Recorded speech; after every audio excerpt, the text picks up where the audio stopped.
Madame, Monsieur, bonjour. Bienvenue dans votre émission Ils ont marqué l'histoire. Éclairer l'ombre, célébrer nos bâtisseurs.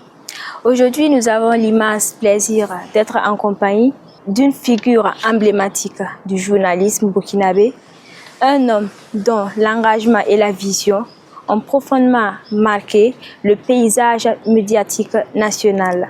Il s'agit de Monsieur Edouard Ouédraogo, le directeur de publication de l'Observateur Palga. Bonjour, Monsieur Ouédraogo. Bonjour. Merci de nous recevoir aujourd'hui. Je souhaite la bienvenue. Merci. Avec lui, nous allons revisiter une histoire passionnante, faite de combats pour l'information, de défis surmontés et surtout de moments marquants qui ont contribué à faire du journalisme burkinabé ce qu'il est aujourd'hui. Avant de rentrer dans le vif de notre sujet, nous allons d'abord suivre une petite vidéo retraçant le parcours de M. Ouédraogo. Edouard Ouédraogo, enseignant de formation, débute son parcours académique avec un baccalauréat en série scientifique expérimentale obtenu en 1965. Il poursuit ensuite ses études au centre d'études de Ouagadougou avant de se perfectionner à Dakar et à Dijon. En 1969, il décroche une maîtrise en lettres modernes, ouvrant ainsi la voie à une carrière dans l'enseignement. Dès le 9 décembre 1969, il exerce dans les lycées et collèges de Ouagadougou. Cependant, après seulement 3 années passées dans l'éducation, il décide de se réinventer en embrassant une nouvelle vocation, le journalisme. En 1973, il cofonde l'Observateur, le quotidien privé qui marquera l'histoire de la presse au Burkina et en Afrique de l'Ouest francophone. Le 10 juin 1984, un incendie vient brutalement interrompre la parution du journal, réduisant au silence la rédaction pendant 7 longues années. Ce n'est que le 15 février 1991 que le titre renaît sous le nom de l'Observateur Palgar, devenant ainsi un symbole de résilience et d'engagement pour la liberté de la presse. Figure emblématique du paysage médiatique burkinabé, Edouard Ouédraogo est une véritable mémoire vivante du journalisme et un modèle inspirant pour les générations futures.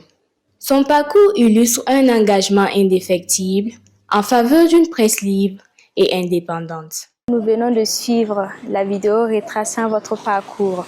Oui. Alors, nous, en tant que jeune génération, nous aimerions découvrir votre parcours scolaire et savoir quels sont les moments marquants de cette histoire. Je voudrais m'en tenir à un moment vraiment qui m'a beaucoup marqué dans mon parcours scolaire. C'est surtout l'année 65-66, c'est-à-dire l'année où s'est ouverte à Ouagadougou l'école normale supérieure, c'est-à-dire l'embryon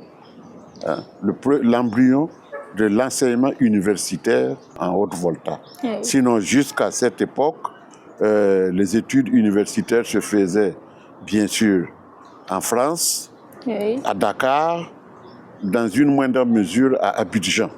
Mais à partir de octobre 65, janvier 66, Oui.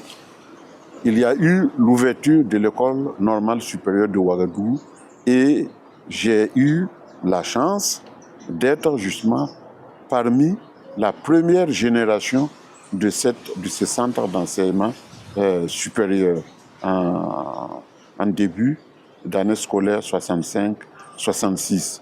Oui. Alors, ça m'a beaucoup d'autant marqué dans la mesure où, d'abord, comme je vous le disais, c'était le lancement, le bégaiement de l'enseignement supérieur en Haute-Volta, mais c'était aussi l'année où se sont déroulés les événements du 3 janvier 1966 qui ont conduit au départ du premier président Maurice Senghor. Vous avez été professeur de français de lycée et collège à partir de décembre 69, mais pour une durée relativement courte. Et qu'est-ce qui vous a poussé à choisir cette voie? D'abord, la voie de l'enseignement. Oui. Bon, je ne peux pas dire que j'ai choisi cette voie. Ça a été plutôt une orientation. Après avoir d'ailleurs fait aussi ma seconde à l'école normale de Dabou. j'ai terminé par l'école normale de Ouagadougou. Et l'école normale de Ouagadougou était destinée à former des enseignants bacheliers. Ma route était tracée, c'était l'enseignement. Et quand nous avons eu le bac, nous avons ouvert, fin 65, début 66, nous avons ouvert l'école normale supérieure pour former des professeurs de CEG. L'objectif, c'était de faire tout pour voir les classes du secondaire de haute volta, de professeurs bien formés, pour relever l'assistance technique qui continuait d'être vraiment l'écrasante majorité dans tous nos établissements scolaires. Il fallait former rapidement des éléments pour la relève. En principe, nous étions à l'école normale supérieure pour justement avoir une formation, un début, un embryon de soubassement universitaire pour faire de bons professeurs de CEG. Et ne voilà-t-il pas que justement, dans la logique justement de la relève de cette assistance technique-là, les autorités se sont dit, en fait, ce n'est pas la peine de s'arrêter au CEG. Tous ceux de l'école normale supérieure qui vont avoir le CELG, ça s'appelait le certificat d'études littéraires générales, dont les épreuves étaient supervisées, à commencer par l'école elle-même, par l'université d'Abidjan. Ceux qui auront ce diplôme-là, à l'égal de ceux qui sont à l'université d'Abidjan, pourront aller continuer, soit à Abidjan, à Dakar ou en France, pour faire la licence et la maîtrise, pour venir vraiment en pleine possession de leurs moyens intellectuels, aider à relever l'enseignement le plus tôt. 3 ans plus tard, vous avez décidé de déposer la crève pour vous consacrer au journalisme. Qu'est-ce qui a motivé ce choix-là? J'aimais lire, j'aimais les livres. Quand je suis venu, un de mes soucis, c'était, je disais, bon, quand je vais quitter l'enseignement, je vais me lancer dans la librairie. Donc moi, j'avais dans l'idée de travailler à lancer cette initiative-là au bout d'un certain nombre d'années d'enseignement. Mais le journalisme aussi, j'en avais un peu la bosse parce que de par ma formation et par un certain nombre de choses, j'aimais aussi les journaux. Les circonstances ont précipité beaucoup plus mon choix vers le journalisme. C'est ainsi que en 1973, bon, comme évidemment sur le plan institutionnel, sur le plan juridique, la haute volta était en plein pluralisme, c'est-à-dire que tous ceux qui voulaient lancer des partis politiques étaient libres de le faire, ceux qui voulaient lancer des syndicats étaient libres de le faire, et c'est ainsi que l'idée de créer l'Observateur est venue, dont le premier numéro est tombé le 28 mai 1973. En juin 1984, et vous êtes confronté à une épreuve très difficile. Oui. Et c'est l'incendie de l'Observateur Para. Oui. Et pouvez-vous nous raconter dans quelles circonstances cette tragédie est-elle arrivée? L'Observateur, jusqu'en 1984, était le journal de tout le monde. Et chacun y trouvait son compte, y compris les révolutionnaires. Surtout eux, parce qu'en dehors de l'Observateur, avant qu'ils ne viennent au pouvoir, il n'y avait pas ce journal-là dans lequel ils pouvaient défendre leurs idées. Mais nous étions ouverts. Quand ils faisaient leur congrès, ils faisaient leurs motions, c'est à travers notre journal que les gens ont commencé à comprendre, à entendre parler de révolution démocratique et populaire, de bourgeoisie comprador. Nous n'étions pas de cette phraséologie-là, mais c'était notre rôle en tant que journal indépendant, libre, ouvert à tout le monde. Nous avons relayé toutes ces idées-là. C'est pour dire vraiment que c'était le journal de tout le monde. Mais quand la révolution est venue, la révolution avait sa vulgate, avait son orientation. Pour eux, l'Observateur, selon évidemment la dialectique révolutionnaire, l'Observateur avait fini de jouer son rôle historique. Avant la Révolution, on avait besoin de ça. de cet espace-là. Mais maintenant que la révolution est là, ça devient problématique parce que la révolution ne peut pas s'accommoder de cette liberté-là. Ne peut pas accepter qu'il y ait un journal qui remette en cause l'orientation révolutionnaire. On a commencé timidement, on a dit bon, il faut l'affaiblir économiquement. Et l'affaiblir économiquement, là, en quoi cela a consisté? Bon, à partir de janvier 1984, il y a un arrêté du ministre des Finances qui est sorti, qui a dit qu'il est interdit à toute institution de l'État, sauf le ministère des Affaires étrangères et le ministère de l'Information, de s'abonner au journal. Dans la nuit du 10 au 11, là, il y a eu l'incendie. Jusqu'à présent, nous ne savons pas qui a provoqué cet incendie. On fait des hypothèses, mais je n'ose pas donner de nom dans la mesure où, si ce qu'on dit est vrai, la plupart de ceux qui ont fait commis cette forfaiture ne sont plus de ce monde. Le dernier journal, le journal qui a paru le 8 juin 1984, a parlé d'un complot qui aurait été découvert incriminant un certain nombre de gens, dont l'ancien maire de Ouagadougou, le colonel Didier Tiendebero. Et nous promettions de revenir sur la question dans nos prochaines éditions. Je crois que ça a été un peu la goutte d'eau qui a fait déborder le vase. Je pense que, en tout cas, les tenants du pouvoir, je pense, ont dit non. La lumière que le journal veut faire jaillir sur cette affaire-là, bon, ça sera peut-être une autre fois, mais pas cette fois-ci. Oui. Et c'est pour éviter justement qu'on aille loin dans les investigations sur ce fameux complot que le journal a été brûlé. Le journal a été incendié dans la nuit du 10 au 11 et les fameux comploteurs ont été exécutés dans la nuit du 11 au 12. L'Observateur est né en 1991 sous l'appellation de l'Observateur Palga. Pourquoi ce changement? Il y a eu l'incendie. Le journal n'était pas interdit légalement, puisque c'était un incendie, une voie de fait qui l'empêchait de paraître. Donc, en principe, si nous arrivions à remettre notre imprimerie en marche, il n'y avait pas de raison qu'on ne paraisse pas. Oui. Mais c'est là que nous avons compris qu'en fait, une fois que l'incendie est venu et que le journal a cessé de paraître, les gens n'entendaient pas qu'il renaisse de ses cendres. Même quand, par la force des choses, nous avons pu reconstruire d'une certaine manière l'incendie. Nous nous sommes rendus compte que non. Les gens ont profité de l'incendie pour faire comme si finalement le journal avait été interdit. Alors là, vraiment, j'ai beaucoup plus souffert de cette situation que de l'incendie. Parce que l'incendie, c'était clair, c'était une voie de fait, il n'y a pas de problème. Mais comme les gens disaient, bon, quand même, par courtoisie, bon, n'allez pas comme ça, dites quand même que vous allez renaître.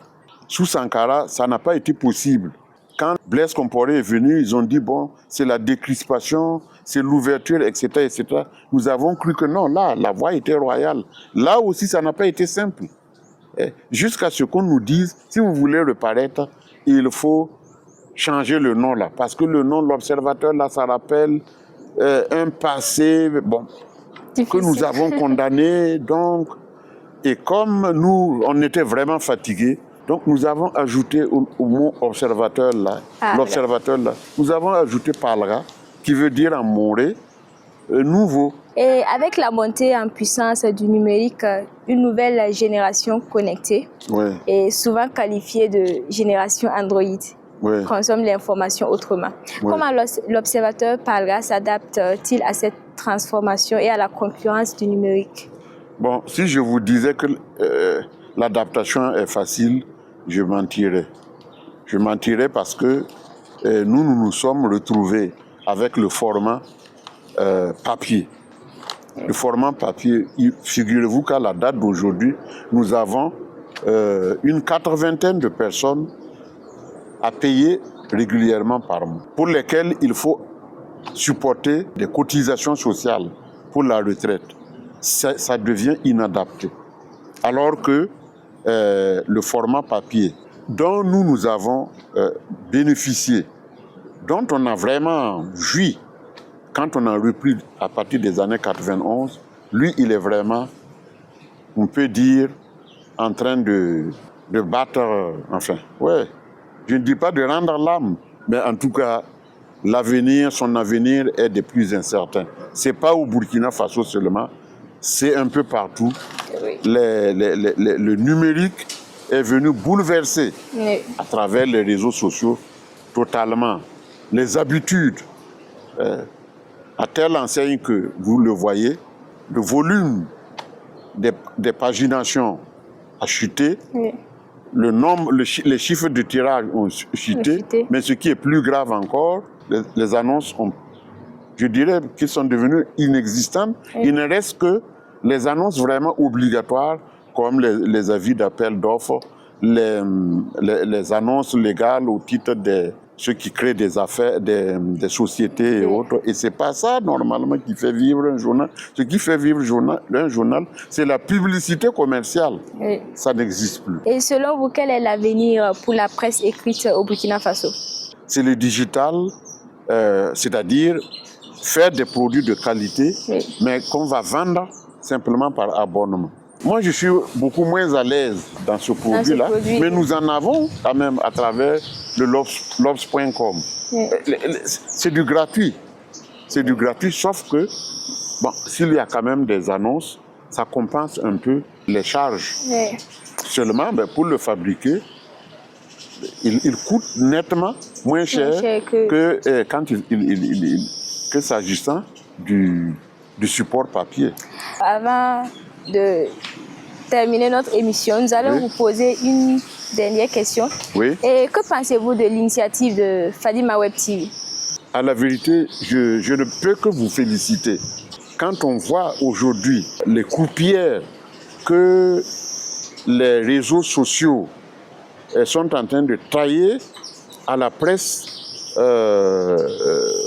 traditionnelle, il faut avoir vraiment le courage d'entreprendre encore dans ce domaine, parce que finalement, tout le monde s'est improvisé journaliste. Je ne peux que souhaiter que vous puissiez tenir face justement à la concurrence, je dirais déloyale, des réseaux sociaux.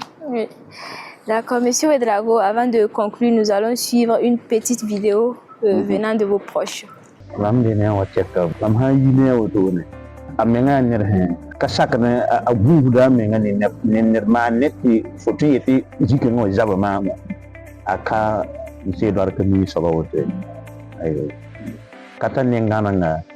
faut que tu dis que hang faut que nanka hangam ning mam shika mam chin tujen ni mo to ne donc amdene c'est ce que je tiens du directeur de publication est surtout sa grande culture générale. Voilà. Je veux dire par là qu'il maîtrise beaucoup de sujets. On est appelé souvent à faire des interviews, des reportages où s'il regarde un peu le sujet, il peut vous dire par exemple de venir avec une copie dans son bureau pour que vous parcouriez ensemble. Et on ressort en tout cas grandi quand on rentre dans son bureau parce qu'il va partager un peu son vécu, ses expériences, ce qu'il a pu emmagasiner aussi comme connaissance par rapport au sujet que vous avez traité. Il vous propose souvent des reformulations, joue dans le sens d'améliorer vos productions. Je retiens de lui vraiment un homme doté d'une culture générale assez extraordinaire. Vous savez qu'aujourd'hui, il y a beaucoup de reportages qui sont facturés en fait dans les médias, pour ne pas dire la plupart des reportages, que ce soit la presse écrite, la radio, télé et maintenant bien sûr en fait la presse en ligne. Il y a beaucoup de reportages qui sont facturés. Mais je me rappelle que quand je suis arrivé au début, il était farouchement opposé en fait au reportage que nous avons dû un peu à la limite les choses. Écoutez, c'était généralisé, il n'y a pas de raison que vous restiez en marge, parce que pour lui, ça aliénait dans une certaine mesure la liberté en fait justement de la presse et des journalistes. Et c'est vrai, comme on dit, celui qui achète la guitare peut bien imposer la musique qu'il veut entendre. Donc il n'en voulait pas du tout. Quelle réaction par rapport à Non, bon, je n'ai pas... vous savez, bon, c'est des collaborateurs, Oui. c'est des... Bon, chacun a essayé d'être honnête. Bon, j'espère qu'ils sont vraiment sincères dans ce que chacun a dit. Et, oui. Quel conseil est-ce que vous avez à donner aux jeunes journalistes? Je ne peux pas leur demander d'être ce que nous avons été. Oui. Parce qu'à notre époque, quand même, la vie était nettement plus facile. Le journalisme, c'était une espèce de sacerdoce. Je vous dis que les journalistes, en dehors du curé de la paroisse ou de l'imam de la mosquée, les gens dont la parole était sacrée et crue, en tout cas à notre époque-là, c'était les journalistes. Les gens journaliste, ça a été dit à la rue. Les gens avaient vraiment pleine confiance aux journalistes. Et quand nous avons commencé dans les années 73, bon, il y en a qui étaient venus depuis les années 59 avec la radio et tout. Nous avons voulu les imiter. Et on faisait tout pour vraiment être des espèces d'apôtres. Que vraiment on ne puisse pas nous prendre en défaut. Surtout du côté de l'argent là. On faisait très attention. Parce qu'on se disait, bon, à partir du moment si vous recevez de l'argent, même si ce n'est pas une condition sine qua non, vous aliénez d'une certaine manière votre liberté. Votre plume ou votre micro deviennent esclaves. Les choses ont changé et aujourd'hui, comme le disait un de mes collaborateurs, moi-même j'ai été obligé de reconnaître qu'on peut payer des choses, des reportages. On peut payer des reportages quand ce sont si une maison de commerce vient vous voir pour valoriser son produit, en ce moment, ce n'est pas de l'information qu'on fait, on fait de la communication. C'est tout à fait normal que ce soit payé. Mais si on vous invite, par exemple, pour couvrir un événement d'intérêt public, comme l'inauguration d'un dispensaire, l'inauguration d'une école, mais il n'y a pas de raison que ce soit payant. Parce que ce sont des structures ou des infrastructures qui sont là au service de toute la communauté.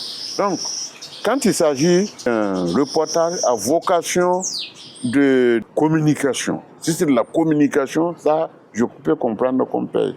Mais quand c'est de l'information, là, mais aujourd'hui, bon, à commencer par les médias publics, communication ou information ou... Bon, c'est payant. Bon, qu'est-ce que vous voulez?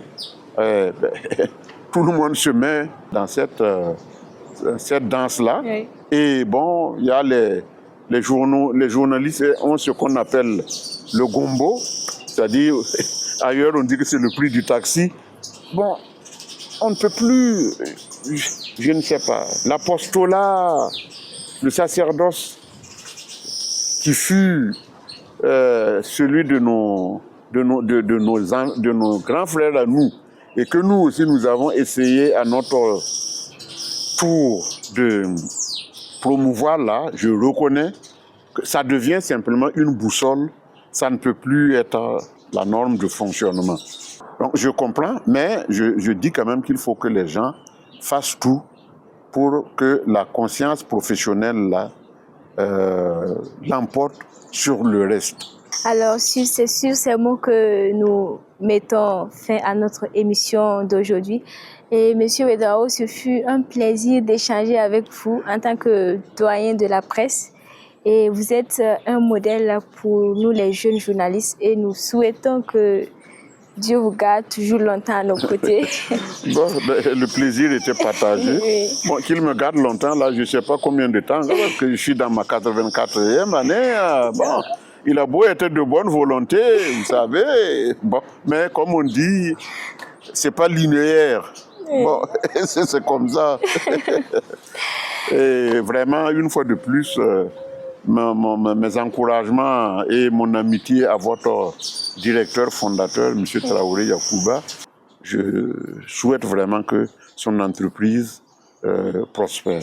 Merci. Madame, Monsieur, c'est tout pour notre émission de ce jour.